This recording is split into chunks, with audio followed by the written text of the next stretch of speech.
Today, the Listening Tube welcomes a guest. I'm Bob Woodley. Thank you for putting your ear to the listening tube. My guest today is a man who probably knows a lot more than he lets you believe. He's a former park ranger, so he can probably live off the grid. But he's also a former cybersecurity advisor for the Secret Service, so he can probably also see your browser history if he wants.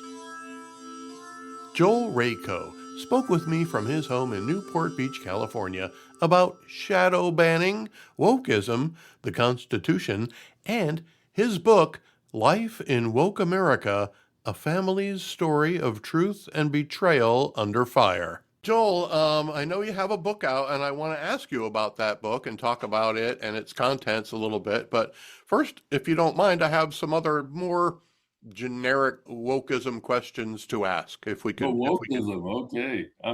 Okay. Now, you claim that your book, and I'll give the title, Life in Woke America, A Family Story of Truth and Betrayal Under Fire, was shadow banned by your web host and your publisher. Now, I've claimed many times on this program that there is no such thing as a banned book in the United States of America. Have I been wrong all this time?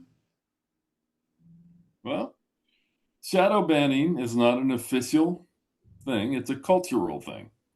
It's like a deep state. You know how people complain about the deep state, that they're making decisions that without being accountable to the voting public, and the president can give them orders and he is accountable to the voting public, but the bureaucrats that have been there for 30 years, they either decide to go along or not go along with them. He specifically spoke of the deep state and bureaucrats who he claims betrayed him during his first term, during his speech on Thursday night. But what is shadow banning and how did it affect you? So shadow banning is unofficial reduction of visibility of your site. Now, I can give you the exact way it happened, and I can tell you about the 1 a.m. battle that we had with the tech support person to prove that it was being shadow banned, getting the agreement at the end that yes, it was being reduced, and we haven't taken it any further than that, other than to leave that web host. Now, why would a publisher do that? How do they benefit from stifling the sales of a book they agreed to publish? Well, first of all, this isn't the publisher. Okay. This is the web host, and a web host is an independent company, and it's actually it's $1 billion company independent of the publisher. And I've used them many times from half a dozen different businesses. And it's Bluehost. They've been around from the very beginning, and now they're $1 billion company. They're owned by somebody else. But who knows who is aware, how high up the banning that they're aware. Now, if they don't have technical management, if the senior manager, the president, is not technical, he wouldn't know how they do it, or she wouldn't know. In fact, it is a she. She wouldn't know how it's being done. So the people down below could be doing it, and they would say, well, we've done everything we can.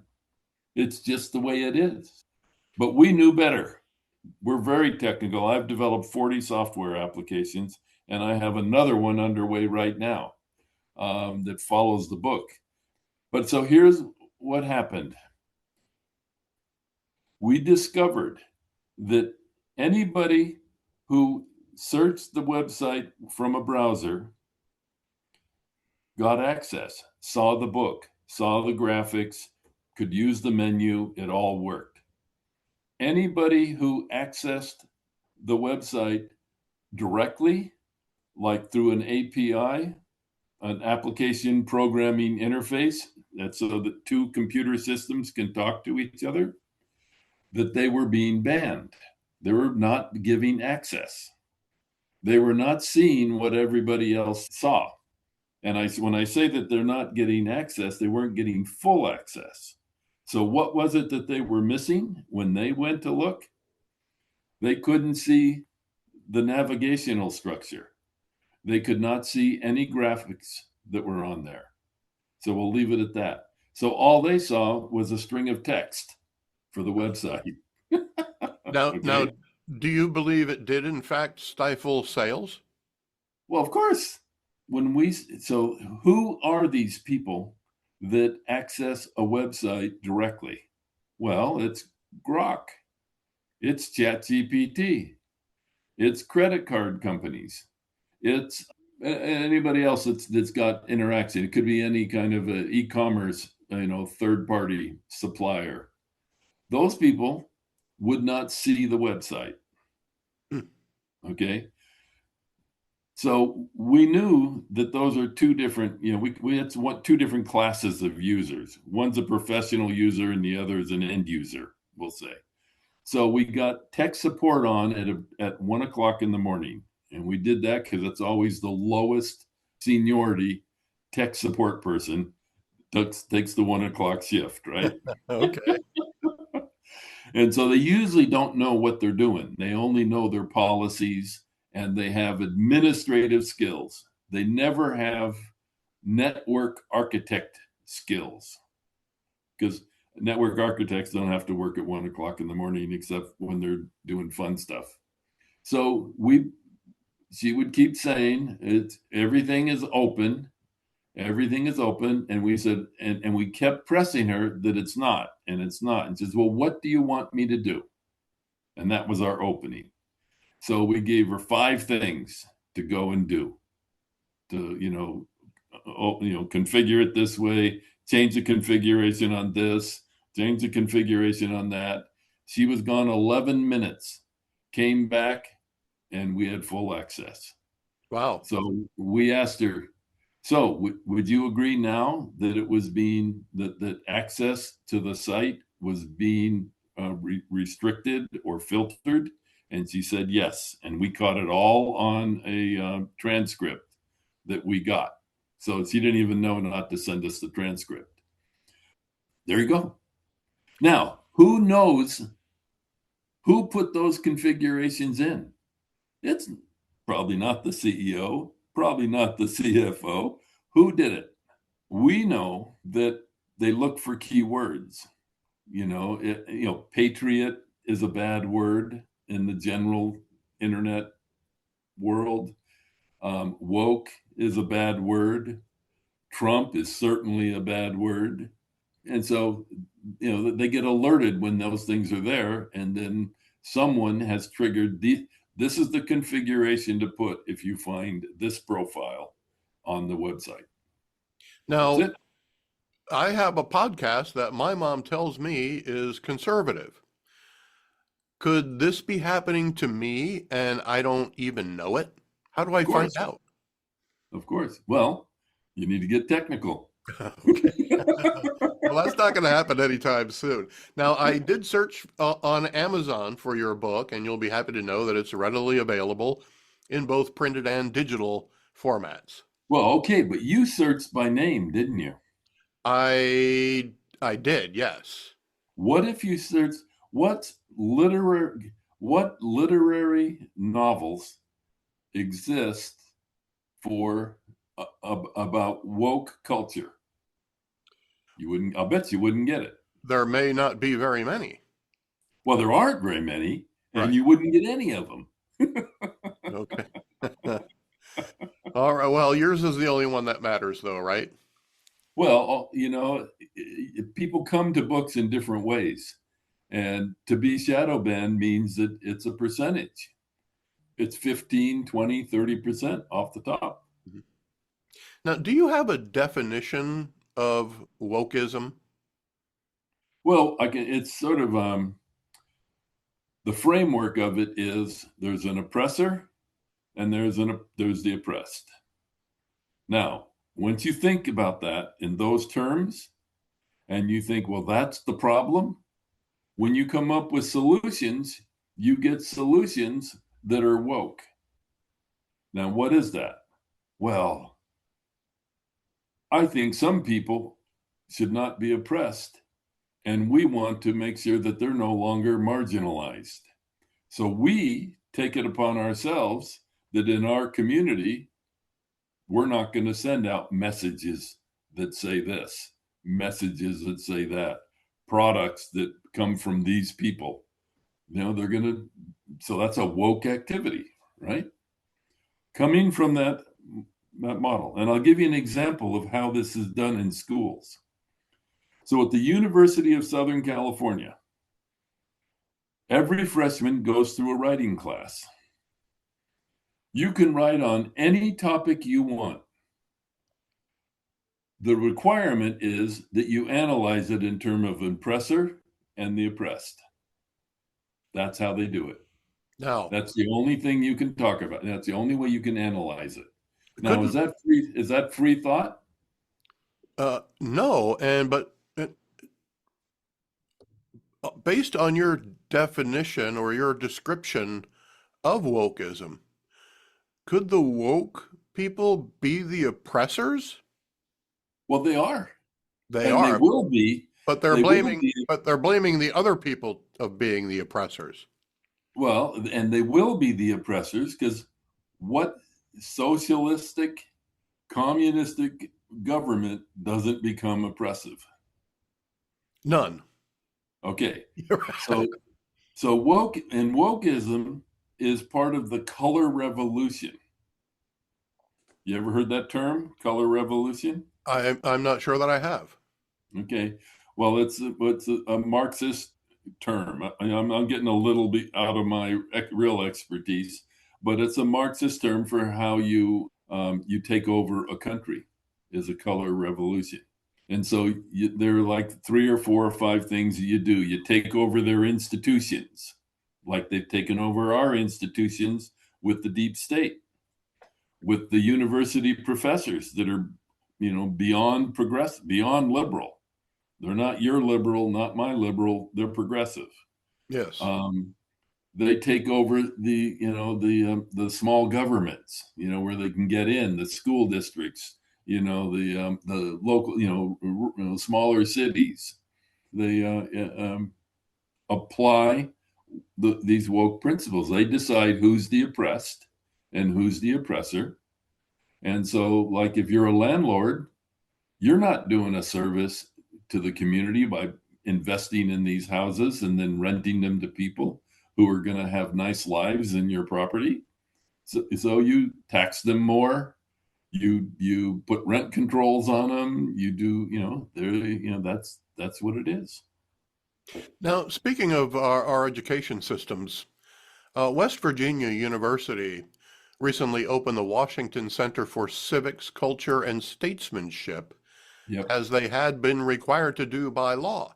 And the governor there in West Virginia said it would push back on the woke ideology that has infected our schools and help return higher education to its true purpose. Right. But only one student enrolled for any of the classes. Supporters say it's because the courses are not yet accredited. Opponents say it's a big waste of money anyway. How do you see it? I see that as shadow banning. They have it.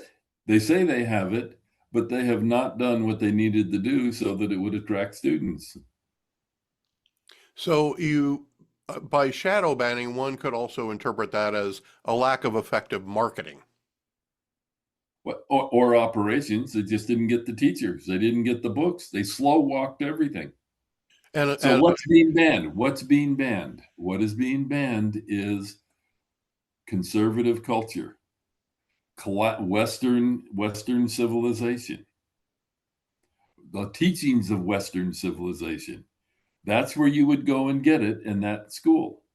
Now, there are a number of successful places like the Hamilton School at the University of Florida.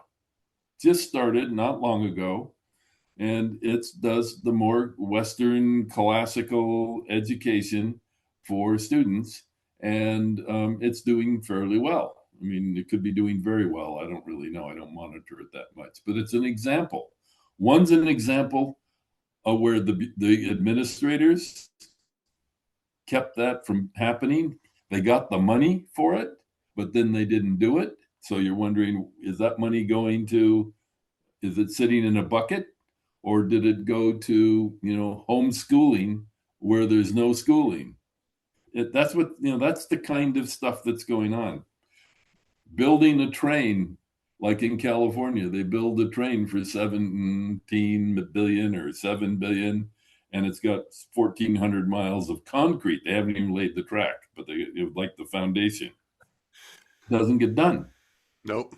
Housing in LA, billions of dollars, I think, maybe it's hundreds of millions, go into housing, but the problem isn't getting extinguished, it's getting exacerbated. Well, I think that's probably because there are too many interests who have money to be made by perpetuating the problem. Well, yeah, right. So, like, if you look at the border, how long did it take Trump to close the border? One day. Right, this was a little bit more. It took him like a month or so.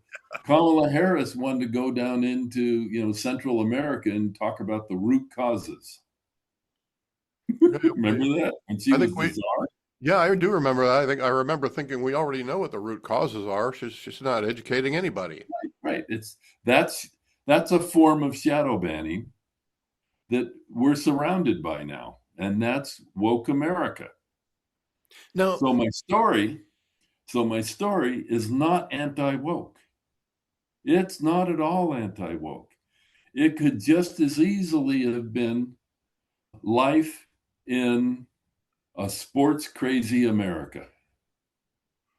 And it would tell the story of a family that's doing things and how they run into all these people that all they want to do is talk about sports. Everybody's going to sports games. People are watching on sports thing, and how they react to it.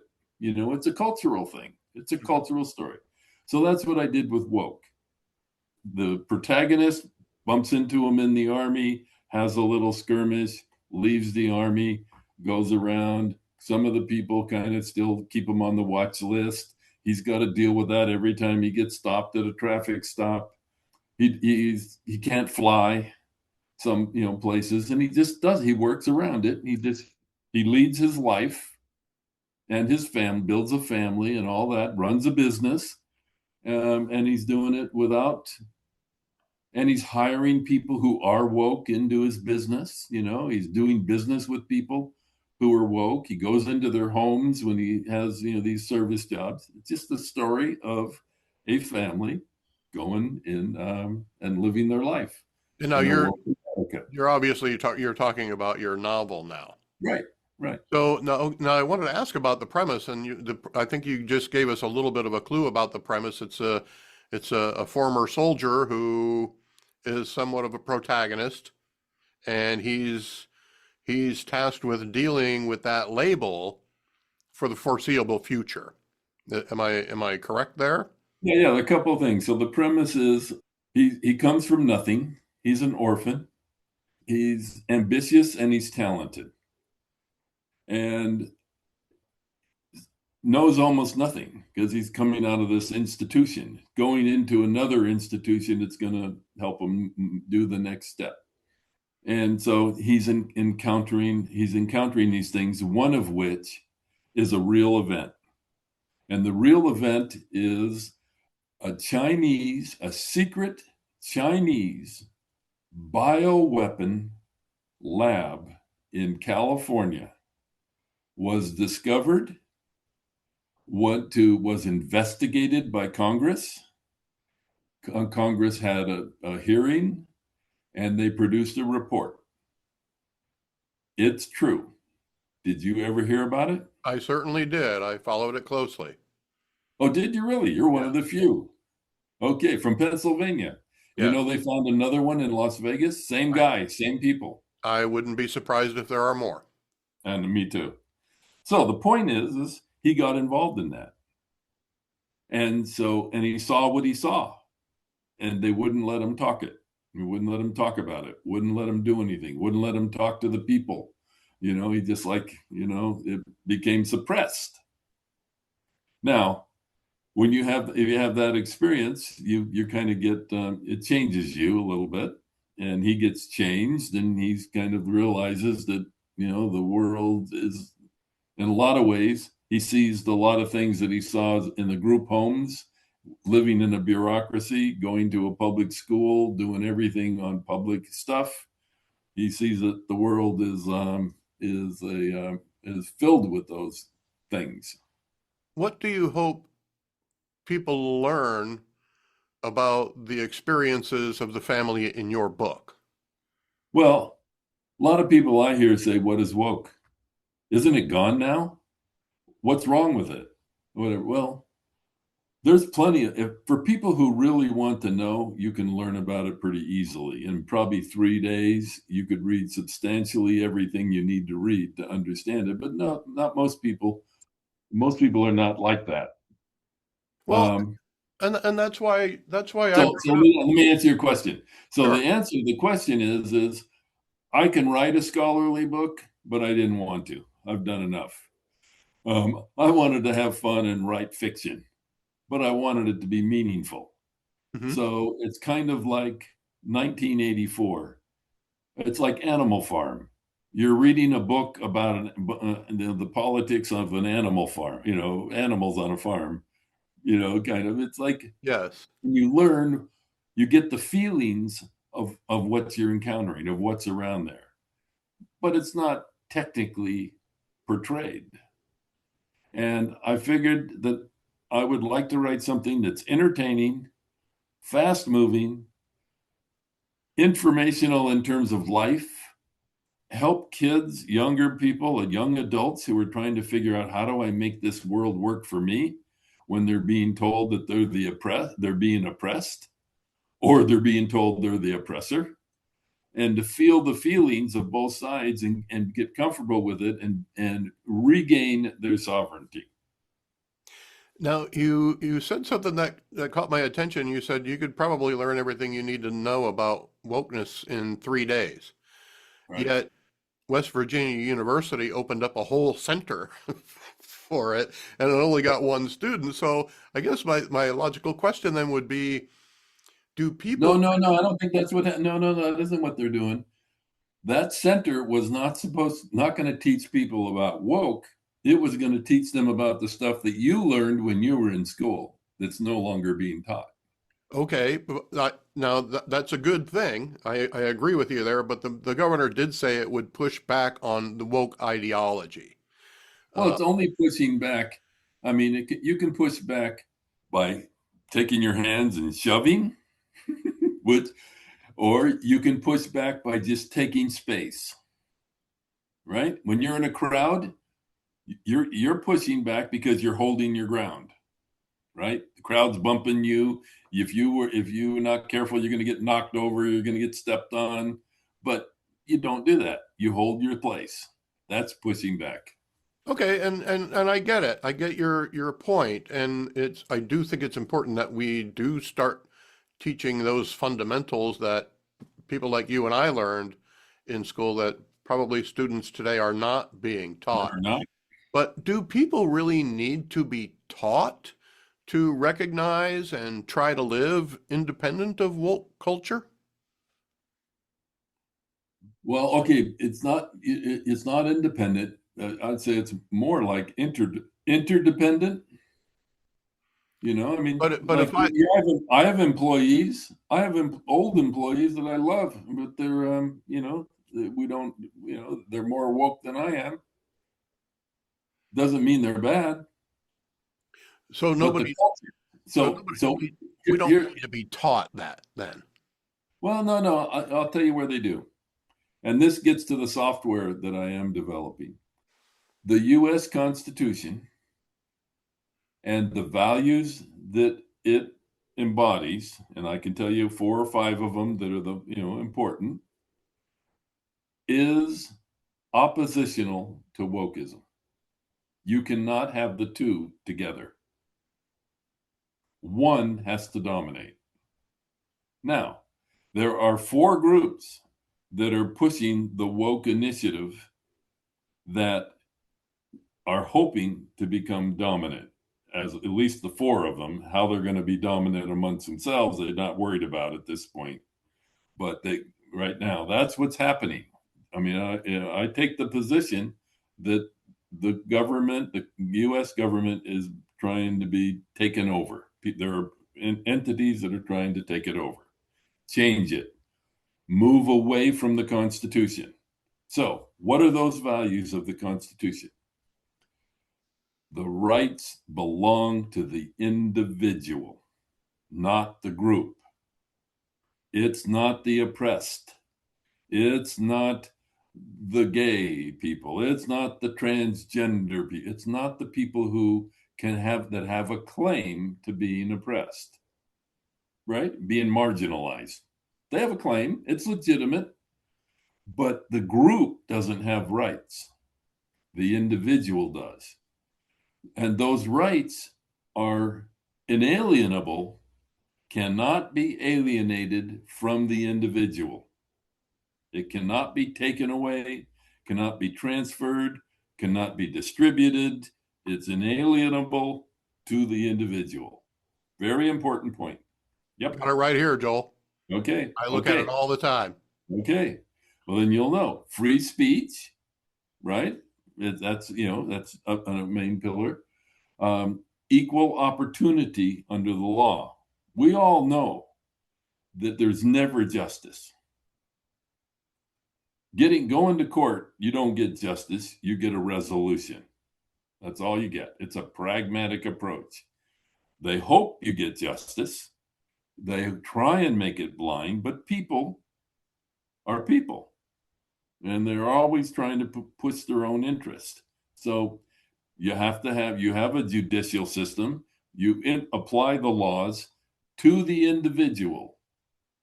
So you can't have that and there's two groups. There's the oppressor and the oppressed. They can't coexist. So there's a battle that's brewing here. Yes, there is a battle that's brewing, and you see it more and more often now, especially with organizations like the Democratic Socialists who want to eliminate the Senate. They want to have the president elected by the House of Representatives. Right. Certainly, they want to tear down the Constitution and rebuild a country based on some other philosophy. That's what I'm saying. And that may be because we're not teaching our kids about the Constitution anymore, and they don't understand how valuable it is. And so teaching some kids about the Constitution is pushing back. That would be pushing back, yes, it would. Yeah. And that's how I'm answering that question. We probably need a little bit more of that then. And the reason that we need a little bit more, the fact that we need a little bit more is why I wrote a book that's not polemical. It's not argumentative. I'm not advocating that there be 1,000 or 5,000 Xaviers who are going to form an army and are going to beat up the woke. I'm not, we're not doing that. We're telling the story so that everybody can. The reason you read is so that you're not a prisoner of your own experience. So if people hear this story, read the story, they will feel the feelings of someone who is advanced beyond them, and will illustrate a pathway, illustrate a mindset, illustrate the value of knowing yourself, self-awareness, and then trying to make yourself be the best person you can be, even when nobody else is around. And you start with a story that's fun. It's like, girls are getting seduced and people are fighting, in the streets, and you're working your way, through that society. Well, it sounds like a fun read, and certainly we should all strive to be better versions of ourselves. And I had never heard it put quite like that before, as the way you said that reading takes you outside of the definition of your own experiences. Right. And I've never heard it put quite that way before, but thank you for enlightening me on that viewpoint. I appreciate that. But now we're talking about individuals. So as an individual, is it best to ignore woke culture and hope it goes away, or should we call it out when we see it, or will it go away if we ignore it? Well, if we adhere to the Constitution and we build the country around the Constitution and on the Constitution and we fight for it, wokeism will disappear. Now, maybe it won't disappear because we've always got 10, 15, 18% of the population are disenfranchised and are susceptible to what can the government give me, and so there's always that pressure. But I mean, it'll disappear as a foremost initiative in our culture. So Culture shaping. ignoring it isn't the answer, and calling it out isn't the answer, but actually advocating for the opposite of it, which, as you describe as our Constitution, is the answer. Right, it really is. And that's a reason why there's a reason why it's not taught in school anymore. Why? Because What is not? it's part of the Constitution. Okay. It's part of the color revolution. That's what they've done. And you remember the time when they started knocking down all the statues? Yes. And they started changing the names of all the schools that have prominent, people, founders. Well, And military bases. that's what they're doing. Mhm. That is the opposite. So we have to do like Trump. He put those names back. He puts the statues up. That's how we, do that pushback. Now We hold our position. you mentioned 1984 and Animal Farm. So is wokeism what George Orwell was trying to warn us about? Is it the modern day equivalent of truth speak? Just different language, different words, different vocabulary. It's like if you get close to baseball, you can barely understand baseball. If today, I mean, they got so many different pitches now. They look at things in different ways, and it's an improved way to prepare to play a baseball game. Oh, the analytics are crazy. But it's a totally different language, and so then the slang and that stuff's come off of that, and it's like what was the guy? Was it Bobby Richardson? Remember him? The Yankees. It was like the Yankee manager, the little hustling, second baseman kind of guy. Really a real just Tommy Lasorda wouldn't recognize baseball now. I love Tommy. Now, Joel, we only have a few minutes left. Is there anything that I haven't asked you about that you just want to share? Well, since you carry your Constitution, I want to tell you about a thing that the software that I'm working on. It's the Liberty Meme Machine, and what it does is it's an app that you put in your phone, and you can find out what every public-facing official in the government, what every institution, and every book or movie, how it aligns with the Constitution. Huh.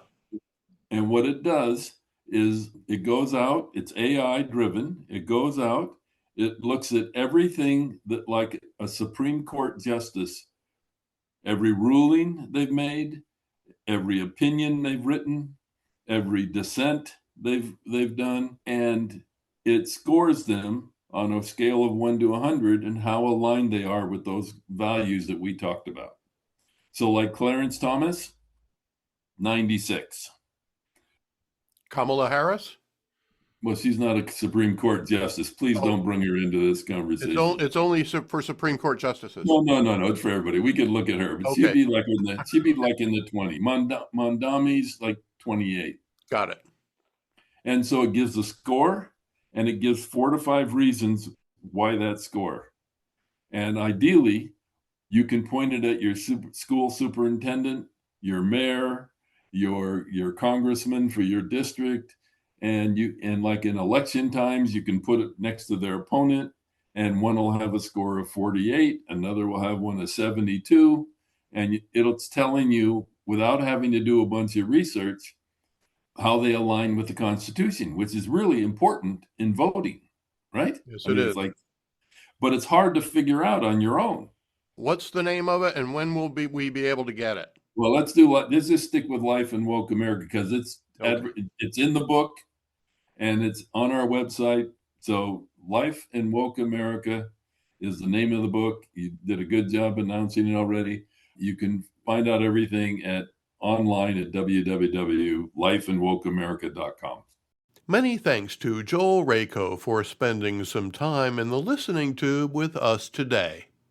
The title of that book again is Life in Woke America, A Family Story of Truth and Betrayal Under Fire.